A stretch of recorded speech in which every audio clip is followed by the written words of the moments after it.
Well, Julie, it's so exciting to talk to you after seeing both movies and kind of learning a little bit about these dolphin stories. They're really incredible, and I know that you were a part of rescuing both Winter and Hope. And I would really love to kind of start with Winter and talk about kind of what that experience was like. Well, Winter was something very different in my career as a veterinarian. We got the call that they had brought in this baby dolphin that had been wrapped in a crab pot. So similar concept to what you saw in the first film, but a little bit different. You have to put a little Hollywood in there. Of course. And Winter's tail was actually wrapped in a rope. So when we brought her into rehabilitation, it was an injury that was fairly unique to a dolphin. We don't see that a lot. We see a lot of interactions with fishing line and those sorts of things, but to have a full wrap on a dolphin's tail was something that was highly concerning.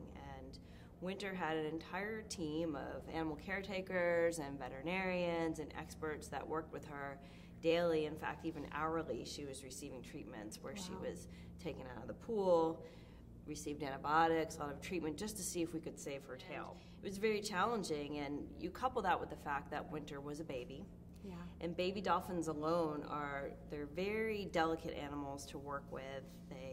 Just the fact that they're that young and in a managed care facility is a challenge. Here you have this dolphin that is dealing with severe, severe medical issues on top of just trying to survive. So it was very scary as a veterinarian to be involved in that, because you want your patients to survive and you want them to do well. And she kind of had all the odds stacked up against her, and she came through with flying colors. Some people may not look at it that way, and I think that's what makes her story so special. How old was Hope when she was rescued? Because in the movie we see her very, very small. Was she small like that? She was small. She was only about 50 pounds, so she was under a year. So the story with Hope is, much like Winter, we get a call one December night, and my job as a wildlife veterinarian is to respond at all hours, and they usually happen during holidays or in the middle of the night. The perfect time. Most inconvenient times whatsoever.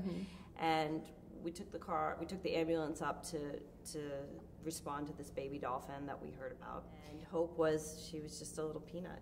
And she was a very, very challenging animal to transport. She was very particular about certain things in her stretcher. She didn't like her stretcher touching her certain ways. She didn't like the ambulance going too fast.